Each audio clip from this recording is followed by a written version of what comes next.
So, Tate Mcrae just dropped her third studio album, So Close to What, and her reign of the Grammys stubbing her is over. The album features 15 tracks, and we're going to be looking at the music videos, the lyrical content, and overall review of the album for each and every one except Sports Car, because I've already done a video on that. So you guys haven't watched that yet, you guys can go. And before I really get into the video, it'd mean the world to me if you guys click that subscribe button if you really like my reviewing content or my music video meeting content or lyric content, and just tell me what I should do next. So yeah, let's go. Let's get into the album. The first track we see is Miss Possessive.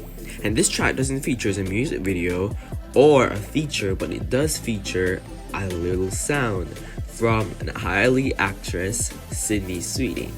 Miss Possessive is a bold, fairy track from Tate Mcrae's album, and the song kind of explores jealousy and control over relationships, meaning that she's saying that I don't want no girls try to cross the line with my man. The chorus of the song kind of reminds me of a kind of sports car-y themed, saying "look at the floor or ceiling," and she kind of whispers it as well, like "look at the floor or ceiling." So it kind of gives me, and it's in the same melody as sports car as well. So this track I think kind of is like a face-to-face of sports car, which for sports car is like kind of like yeah, it's like kind of like a sexual song, and then this song is now saying that you should not. Blah blah blah, you understand? So I think these tracks kind of like face each other's with melodies. The producers are Ryan Tedder and Blake Satan, and out of 10 I would give this track a 7, because while it is definitely catchy, it doesn't really have a high lyrical content or something that is supposed to be talked about, but it's definitely a good song, if you get what I'm trying to say. Let's move on to the next track on the album, Two Hands, which already has a music video, but we won't really get into that because the music video is kind of like a simple sports car-y kind of theme music video, with her strong choreography. And yeah, it's basically a really good song. And after this album, I think this is one of the best tracks on this album. It's really underrated. It didn't chart as high as other songs, but it's definitely one of the best songs, and that's what I think about the media. The media always looks at songs that are really like catchy, but don't look at songs that are like actually good. Tate Mcrae said that this is one of the songs that kind of feel a little bit more lovish to her, and this is her first time kind of writing a song that's kind of more about love and not heartbreak. The song is kind of like about like falling in love and wanting your partner to just have their two hands on you. Like I'm gonna just say the lyrics, but yeah, it's pretty self-explanatory. Tate Mcrae is just saying that you're my number one, as she said in these lyrics. Like she just wants her two hands on her. Out of 10 though, I would definitely give this track a 9. This track, just the instrumental alone is a 10 out of 10, but you know, this song is just crazy good, and the music video and the choreography is just even better. So yeah, 9 out of 10. And now we're gonna move on to her third track off of her album, Revolving Door, which has a music video. This track talks about always coming back and always returning to like a past lover or a past relationship, even after cutting things off. Whether the relationship was toxic or unhealthy or healthy overall, she just keeps coming back like a revolving door. The music video was directed by Aaron Morano, and which features Tate in an all-white room surrounded by backup dancers wearing white outfits and crop tops and heels. The music video is just an add-on representation of her wanting to go back and her constantly bleeding in reverse and wanting to she just keeps on going back and and there's also 15 doors in the room, which I think is kind of like a hint that there's 15 tracks on the album. But yeah, that's the music video is just pretty the same meaning as the song, and if you guys want me to get in a little more depth, I can do a separate video. But yeah, the music video I think is pretty like self-explanatory. But out of 10, I would definitely give that song a 7, just like Miss Possessive. But now we're moving on to the next track by Miss Flo Milli, which features Miss Flo Milli, Blood on My Hands. Lyrically, Blood on My Hands is about a messy aftermath of a toxic relationship. starting with the weight of betrayal and then ending with empowerment. The blood symbolizes the wounds that Tate Mcrae carries and the strength that she gains by walking away. It's not subtle, it's not versatile, it's just giving a middle finger to an ex. So it's basically about turning pain into power. Flo Milli definitely carried this song. It's the first time that I've never heard of Flo Milli, but definitely I think that I'm going to be checking her out now because she definitely gave what was supposed to be given on the second verse of this song. It's definitely really cool, and it's catchy, it's nice, it's cool, it's amazing, and I just think that sometimes it was difficult to hear Tate Mcrae, her voice. Sometimes gonna throw me off, but she can sing and she's a singer. But this track, I feel like her voice is more like underlap over the instrumentals. But I can definitely listen to this song all day, so I'd give it a 0.5 extra.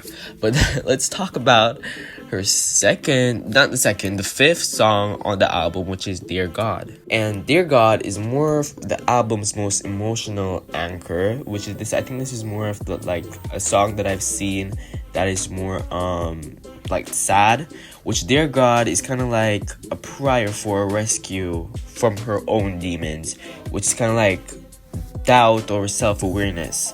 And it's not about like literal God, but it's like a desperate need for something or anyone to pull from the wreckage that she's made. And that's why this song has a 10 out of 10 for me. This is one of the best tracks on the album.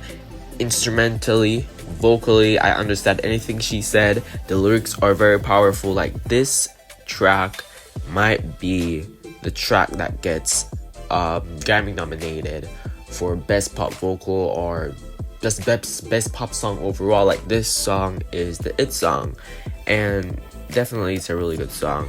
But now we're gonna move on to Purple Laced Bra, which I see a lot of people on Twitter comparing this to Diet Pepsi by Addison Rae. But otherwise, this track is a more deeper lyrically song, which is basically Tate Mcrae giving the world a middle finger for the people that only listen to her when she's half naked.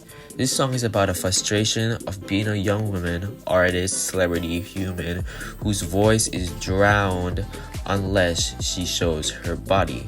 The bra isn't just a lingering, it's a symbol that shows that she's fighting against, like maybe she's saying that if I don't show my body, you guys won't tune in. And this song is so, like, it's so real because a lot of artists have to do this in order to get streams, fame, value. So this, I really love this track, guys, and it's really touching. Definitely I would give this a 9 out of 10. My god, this track is really beautiful. I really had to like be serious because this track is so real and it's what everyone is facing nowadays. And like literally, like everywhere you go, like artists have to be showing up their bodies to get some kind of fame, or you know, it's just out there. So this song is definitely touching. So well done, Tate Mcrae. This is really awesome. And now we're moving on to the next track, Sports Car, which, as I said earlier, I've done already on. So no, we're not going to be doing Sports Car because I've already done it. So we're going to be moving on to Signs, which this track dives into the complexity of communication and the unspoken expectations in relationships. This song addresses the frustrations of meeting a partner to understand her emotions without saying them, basically. With lines like "I hate you" or "I need you more," Tate Mcrae is saying that you're supposed to see that on my face. I don't need to tell you. Like, we're in a relationship. Like, you're supposed to see that. And it kind of shows the downsides in relationships. And yeah, that's where I'll end that one. Now we're moving on to the next track, I Know I Love, featuring Kid Laroi. And these two artists are in a relationship, so this makes the song more addictive and intense because these two are actually like in like an actual relationships, and it's a love song, which lyrically, I Know Love is like Mcrae's battle-worn take on romance, which is saying that like romance can be it can be a crash and burn, but that doesn't mean that I can quit. Like, it's not hopeful or bitter. Like, love can mess you up, but I won't give up because I know love. And again, it kind of means like she's kind of like saying that like I am young, but I'm not naive. And the catchy chorus and the lyrics and everything, this song is definitely getting an 8 for me. Kid Leroy was amazing on it. Tate Mcrae gave what he's supposed to give, and this song is catchy, and I was singing it this morning in the shower. So yeah, like, you can know that she ate. And next we have Like I Do, which Tate Mcrae calls out someone who's pretending to know her, only to realize that they're more interested in copying her life than like understanding her. And the song, it kind of like, again, gives like mispossessive themes like betrayal or jealousy or like discomfort of someone who's just trying to like be you. And again, it has kind of like bold lyrics and confident delivery, but Tate also expresses her frustration with the people who are trying to intimidate her but don't have her interests at heart. And next we have track 11 with It's Okay, I'm Okay, which again, a banger. It's Okay, I'm Okay is one of these tracks again that is a good song on the album, but it's not top 3 like the rest that I've stated before. Like, it's just like, it's okay if you get the joke. So this song is basically about like your lover or partner, like you're kind of like the side chick where he's dating 2 people at once, and like he would take you out on that day, and then he takes her out on that day, and then he would buy her ice cream on that day, and then he would buy her ice cream on that day, if you understand what I'm trying to say. So it's like you're moving just like I did. Like, he's tricking you, and you know, like, you're like, oh, he's so perfect, blah blah blah. So it's basically meaning like, I dated that person just like you did, and he treated me the same way, and he yet still broke my heart. So this song is basically kind of like, don't be fooled, because he will trick you just like I did, if you understand what I'm trying to say here. Like, I have the idea in my mind, but I don't know how to say it, guys. But you kind of understand, like, we did that yesterday, and you do that today. So don't think that he loves you or blah blah blah, because he'll break your heart just like he broke the other girls, right? So yeah, that's all that track is kind of like talking about. And when this track came out, I don't really have much to say, because I've overplayed this track. I don't even know what to rate it. I would definitely like give it an 8 to 10. I wouldn't give it a specific number, because I've overplayed it so many times. But yeah, it's a really good track. And now we're moving on to the next one, No I'm Not in Love, which Tate Mcrae speaks about the mixed signals in the relationships. And the song kind of like speaks about the narrator attempts to like convince someone that she isn't in love. So like, no, like, I'm not falling in love. Like, I'm not in love, despite it looks like I am, but I'm not falling in love. So it's kind of like you're getting mixed signals in a relationship. So yeah, the song is kind of like like a song for people who are trying to like find the line between friendship and something more, and try to protect themselves from getting too attracted for like friends. You're like, no, I'm not in love. Like, you're trying to convince someone, or you're trying to convince yourself, even though you know that you're in love. You're like, no, I'm not in love. So that's what this track kind of like speaks about. And then we got Red Light, Green Light. Okay, that was so embarrassing, but like, cut it out of the video. But now we have Green Light, which it's about living so to the future. Like, you're going to the future, you're living so fast that not even the past can catch up, which is about like future, like past relationships. Like, you don't care about what happened then, or what the person is doing, like who you used to be with. Like, I am moving forward. That's all I have to say for this track. And this track is a 9 out of 10. And next we're moving on to the last track on the album, which I'm very sad that this album is ending. This is one of the best albums I've ever seen, and this is one of, out of the 3 albums that Tate Mcrae has released, this is definitely, like, I think that's one of her best albums, behind Think Later, and then behind I Used to Think That I Could Fly. Like, It's a good album, guys. But let's move on to Nostalgia now, which is the last track on the album. And Nostalgia is a song that, well, she and her father, I saw in an interview that she said she and her father was having a conversation.